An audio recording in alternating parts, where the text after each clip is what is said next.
I stood in my kitchen, the scent of freshly baked cookies swirling around me like a warm hug. Everything seemed perfect in my life. I had a comfortable home, a stable job, and a husband who cared for me. Yet, somewhere deep inside, I felt a void that I could not fill. My marriage had grown distant, and the spark we once shared had faded into routine. I often wondered how we had arrived at this point, where conversations felt more like chores than connections. As I stirred the batter, my thoughts drifted to the upcoming holiday. My 22-year-old nephew, Ethan, was arriving soon. I could hardly contain my excitement. Ethan had always brought a youthful energy that lit up the room. I imagined his laughter filling the house, his stories bringing life to our mundane dinner table conversations. Would he still have that contagious smile? I hoped so. When the doorbell rang, my heart raced. I rushed to the door, flinging it open to find Ethan standing there, a duffel bag slung over his shoulder, and a grin that could brighten the cloudiest day. "Aunt Clara?" he exclaimed, pulling me into a tight hug. I felt the warmth of his embrace and a flutter of something I couldn't quite name. "Ethan, it's so good to see you," I replied, stepping back to take him in. His youthful spirit was intoxicating. "How was the drive?" "Long, but worth it to see you guys," he said, his excitement palpable. We chatted as he settled in, and I couldn't help but notice how much he had grown. He was no longer the shy boy I once knew. He had turned into a charming young man. That evening, as we gathered for our first family dinner, the atmosphere crackled with energy. The table was filled with laughter and stories, but my focus kept drifting toward Ethan. He shared tales of his college life, his ambitions, and his dreams. Each word he spoke pulled me closer, igniting a longing within me that I hadn't felt in years. "Did I tell you I want to travel the world after graduation?" he said, his eyes sparkling with enthusiasm. "I want to see everything. Paris, Tokyo, you name it." "That sounds amazing, Ethan," I replied, trying to match his excitement. "You should definitely do that. You have so much to offer the world." As I watched him speak, I felt a strange mix of pride and something else, an attraction that made my heart race. I shook my head internally, dismissing it as harmless admiration. After all, he was my nephew. I shouldn't be feeling this way. The dinner ended with everyone retreating to the living room. As we settled in, Ethan plopped down next to me on the couch, a playful grin on his face. We began to chat more intimately, exchanging jokes and stories, and I realized how easy it was to talk to him. He made me laugh in a way I hadn't laughed in years. "Remember when you used to take me to the park and we'd fly kites?" he asked, his eyes twinkling with nostalgia. "Of course. You were the worst kite flyer," I teased, nudging him playfully. "You always ended up tangled in the string." He laughed, the sound echoing in my chest, stirring feelings I had buried deep. I fought to suppress the warmth spreading through me, convincing myself it was just a fleeting moment of joy. But as the evening wore on, I couldn't shake the feeling that something had shifted. With the lights dimmed and the others engaged in their own conversations, I caught Ethan's gaze lingering on me. There was an intensity in his eyes that made my breath hitch. I looked away, my heart pounding. It was just admiration, I told myself. Just a fleeting connection. But as I lay in bed that night, the echoes of laughter and shared moments replayed in my mind. I couldn't help but wonder, was this new feeling just the excitement of family, or something deeper? Was I ready to confront the emptiness that had settled in my life, or was I simply fooling myself? I fell asleep with those questions swirling in my mind, unaware of how much they would come to define my next choices. As the days passed after Ethan's arrival, our time together grew more frequent and comfortable. I found myself looking forward to our conversations, which flowed easily like the gentle breeze outside. We laughed, shared stories, and for the first time in years, I felt alive. One afternoon, As we sat in the backyard, the sun casting warm rays upon us, I asked Ethan about his life. "What do you want to do after college?" I inquired, curious about the dreams swirling in his mind. He leaned back, a thoughtful expression crossing his face. "I want to travel, see the world, maybe work as a photographer. There's so much beauty out there, and I want to capture it." His words hung in the air, vibrant and filled with passion. I couldn't help but smile. "That sounds amazing. I wish I had the courage to chase after my dreams like that," I admitted, my voice tinged with nostalgia. Ethan turned to me, his eyes wide with interest. "What did you want to do when you were my age?" I hesitated for a moment, memories flooding back. I wanted to be an artist. I loved painting and expressing my feelings through my work. But life, well, it got in the way.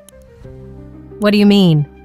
he asked, leaning in closer, genuinely intrigued. I sighed, feeling the weight of my choices. I got married, settled down, and I kind of forgot about those dreams. Now, it feels like time has passed me by. Ethan's gaze softened. "But you still have time, Clara. You can still do anything you want." His encouragement ignited a spark in me, one I hadn't felt in years. "Maybe," I replied, trying to sound nonchalant, but my heart raced at the thought. As we continued to share our stories, I found myself lost in the moment. Ethan's youthful energy was infectious, pulling me further away from my mundane reality. I couldn't help but think about how different my life could have been if only I had made different choices. "Do you ever wish you could go back and change things?" Ethan asked, breaking the comfortable silence that had settled between us. I took a deep breath, considering his question. "Sometimes, but then I think about all the good things I have now, like my family. It's complicated." "Life is complicated," Ethan agreed, his voice thoughtful. "But it's also about taking risks and making ourselves happy." His words resonated with me. I felt a warmth spread through my chest, a mix of admiration and something deeper. Was I really feeling this way about my nephew? I pushed the thought aside, trying to focus on the conversation. As the days rolled on, our connection deepened. We shared more laughs, secrets, and dreams. Yet, with each moment spent together, I felt a growing tension inside me. The attraction I had tried so hard to suppress was bubbling to the surface. One evening, while we were watching a movie, I glanced over at Ethan. The way he laughed, the way his eyes sparkled with joy, it captivated me. I felt a longing, a desire that made my heart race. I quickly looked away, afraid of what those feelings could mean. "Clara, are you okay?" Ethan's voice broke through my thoughts. "Yeah, I'm fine," I replied, forcing a smile. But deep down, I knew I was far from fine. I was teetering on the edge of something dangerous, something that could unravel the life I had built. Later that night, as I lay in bed, I replayed our moments together. The laughter, the shared dreams, the way he made me feel seen and understood. I closed my eyes, battling with my conscience. What was happening to me? I was a wife, a woman with responsibilities. Yet, here I was, feeling things for my nephew that I shouldn't. I felt trapped between the life I had and the desires awakening inside me. As I drifted off to sleep, I couldn't shake the feeling that everything was about to change. The line between family and desire was blurring, and I wasn't sure how much longer I could ignore it. As I walked through the local park with Ethan, the air was crisp and refreshing. The trees were adorned with vibrant autumn leaves, and the world around us seemed to fade away. I felt a sense of peace, something I hadn't experienced in a long time, but that peace was about to be shattered. "Isn't it beautiful here?" Ethan asked, his eyes sparkling as he looked around. "Yeah, it really is," I replied, forcing a smile. My heart raced as I felt his presence beside me. It was hard to ignore the growing tension between us. We stopped by a small pond, the water reflecting the golden sunlight. I could feel his gaze on me, and I turned to meet his eyes. There was something electric in the air, a feeling that made my skin tingle. "Clara, can I tell you something?" he said, his voice low and serious.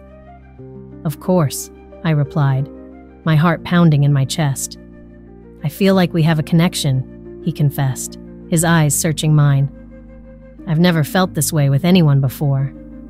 My breath caught in my throat. I felt the same way, but I was terrified. "Ethan, we can't—" I started, but he stepped closer, his expression intense. "Why not? We're both adults. There's nothing wrong with feeling this way," he urged, his voice filled with an emotion I had never heard before. I opened my mouth to respond, but the words wouldn't come. All I could think about was how wrong this was, yet how right it felt at that moment. Suddenly, he leaned in, and before I knew it, his lips were on mine. The kiss was soft at first, a gentle exploration of unspoken desires. But then it deepened, and I felt a rush of freedom wash over me. I forgot about my marriage, my responsibilities, and the guilt that had been gnawing at me. For a fleeting moment, everything else disappeared. When we finally pulled away, my heart raced with exhilaration, but a dark cloud quickly settled over me. "What have we done?" I whispered, my voice trembling. Ethan looked at me, a mix of fear and excitement in his eyes. "I don't know, but it felt amazing, didn't it?" "Yeah, but I can't just ignore the consequences," I replied, my mind racing. "This could ruin everything." "Clara, you deserve to feel alive. We both do," he insisted, stepping closer again. "What we have is real." As I stared into his eyes, I felt the weight of my choices pressing down on me. The thrill of the kiss lingered on my lips, but so did the fear of what might come next. "I need to think," I said, backing away slightly. "Okay," he said softly, his expression shifting to one of concern. "But don't shut me out. I care about you. I care about you too, Ethan. But I'm married. I can't just throw that away," I replied, feeling the guilt flood back into my chest. "Maybe it's time to rethink what you really want," he suggested, his voice gentle yet firm. "Life is too short to live in regret."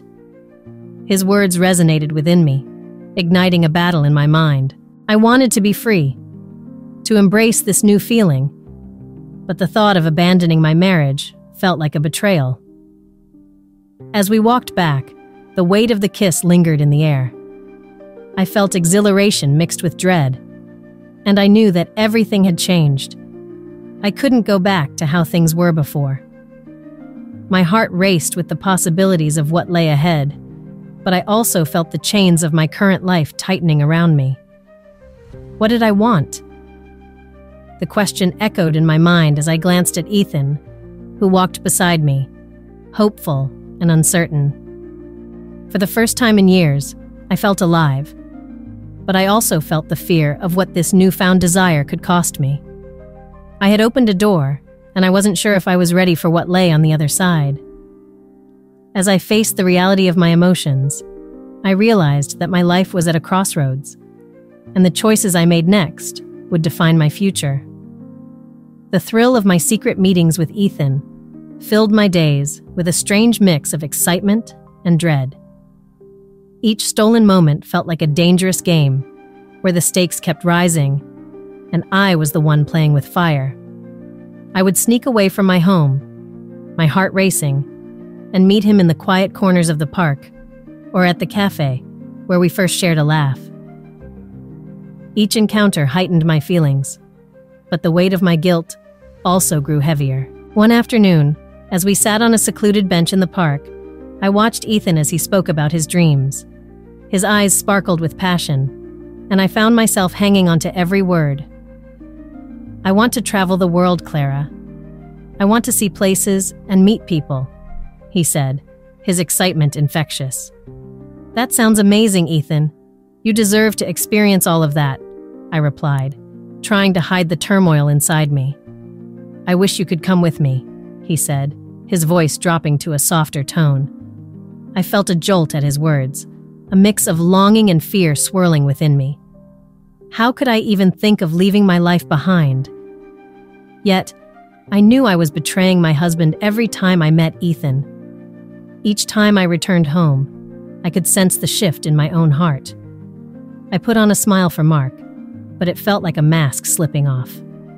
Still, he remained oblivious to my internal chaos, wrapped up in his own world. But as the days passed, I noticed Mark becoming more aware of my emotional distance. One evening, we were sitting on the couch watching TV, and he glanced at me, brow furrowed.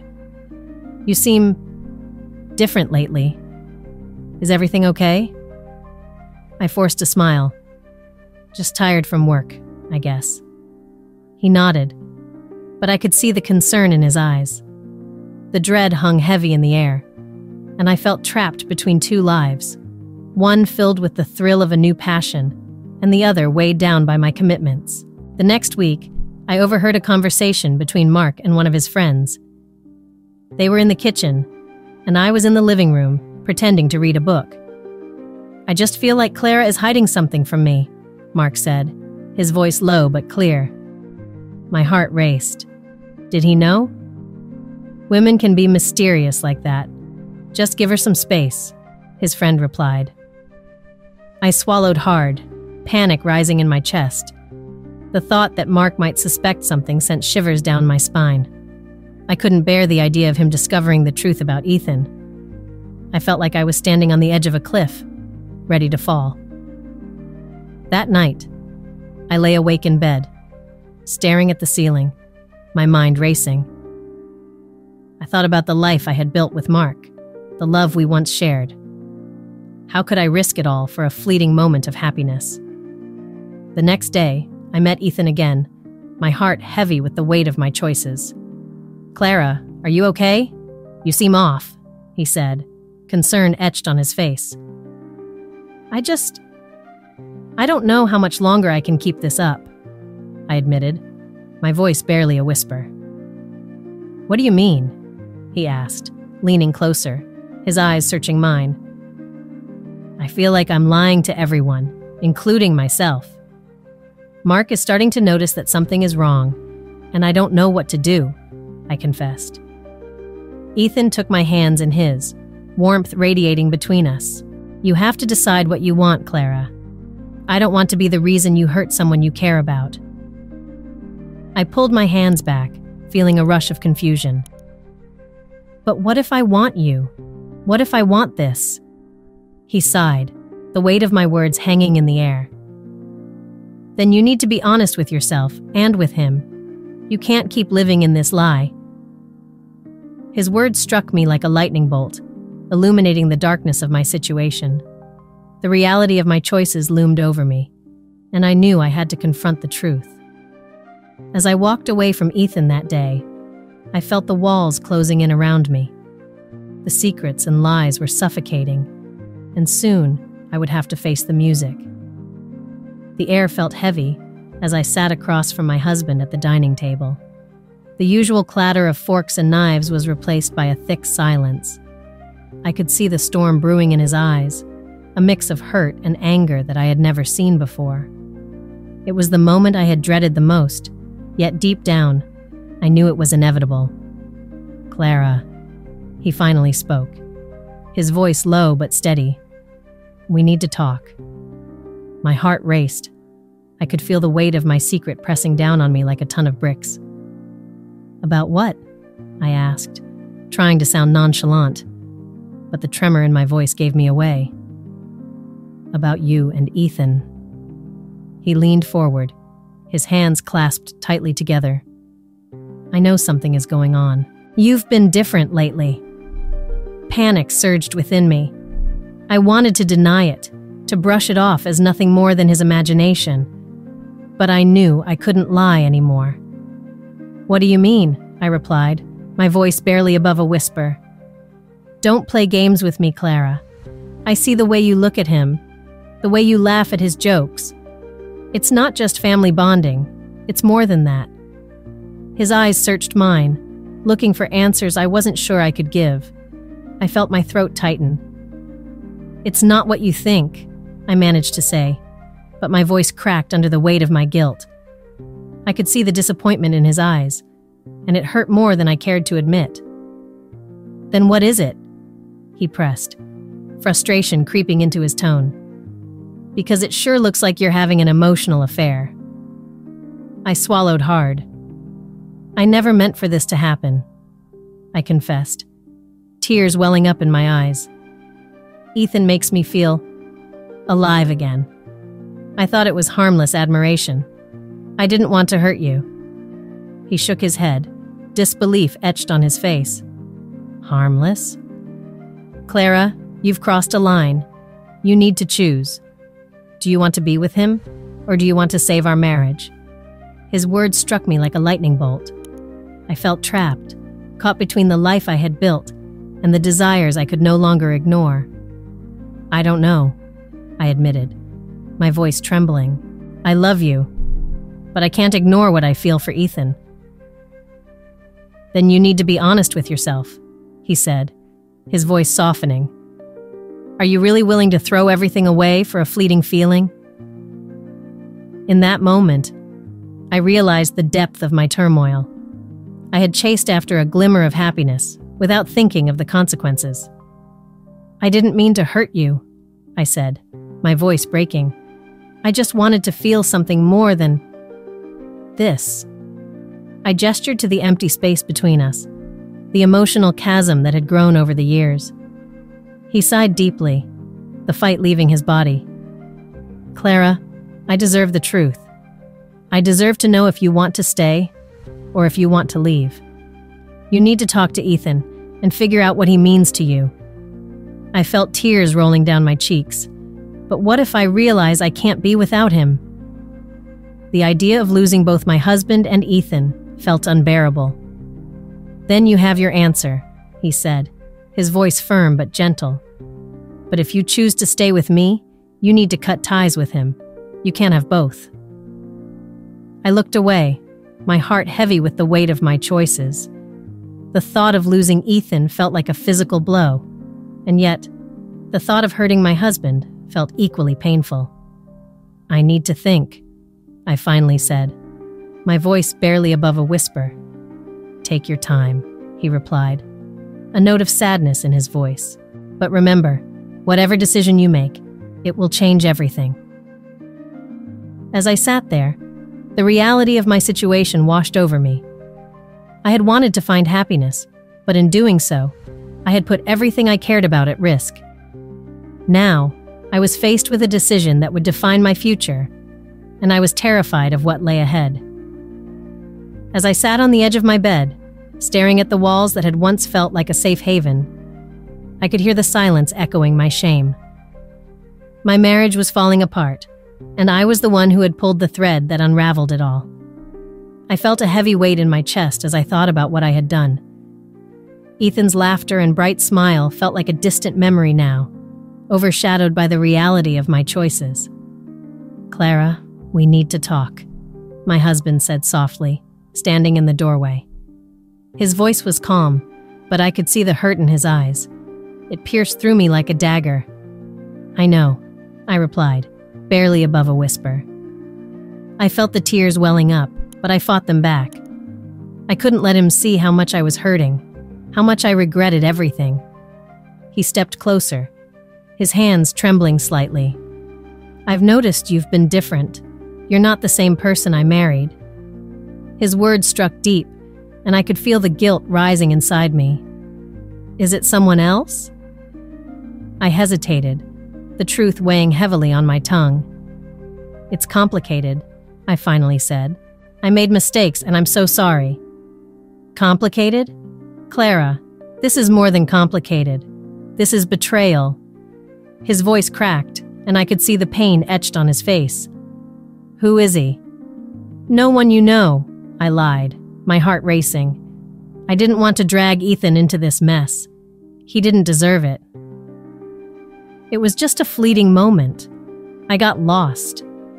Lost? He laughed bitterly, shaking his head. You've risked everything we built together for a fleeting moment. What about us? What about our family? His words hit me like a wave.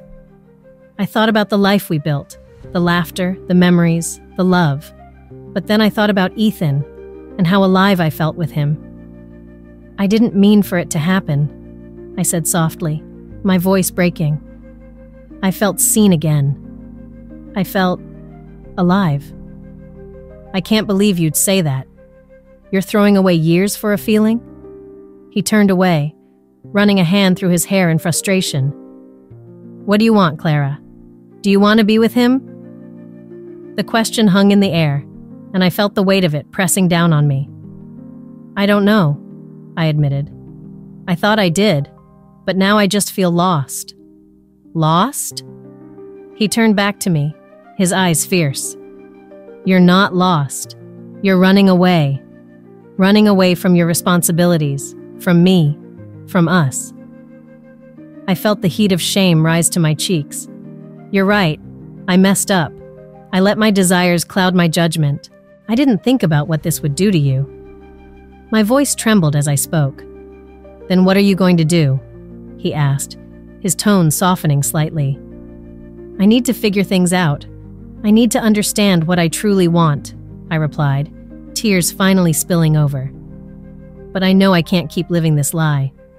I owe you that much. He sighed, the anger fading from his eyes, replaced by sadness. I want to help you, Clara. But I can't keep pretending everything is okay. You need to be honest with yourself first. As I looked into his eyes, I felt a glimmer of hope. Maybe this moment of honesty could be a turning point. I will be honest, I promised. I need to confront my feelings, my mistakes. I want to find a way back to myself. He nodded slowly, the tension between us easing just a little. It's going to be hard, Clara. But if you're willing to try, then maybe there's still a chance for us. Just remember, honesty is the first step. I took a deep breath, feeling a mix of fear and determination. I will. I'll face the consequences of my actions, even if it hurts. I want to learn from this. As he stepped away, I realized that facing the truth was the only way to begin healing. I had to confront my desires, my regrets, and ultimately, myself. The path ahead was uncertain, but I knew it was the only way to find clarity. I looked out the window, the sunlight streaming in, casting a warm glow in the room. It felt like a new beginning, a chance to rediscover who I was and what I truly wanted in life. Share this story if you believe that honesty can pave the way for healing and rediscovery. Comment below on a time when confronting your truth changed your path, and subscribe to our channel for more captivating stories like this one.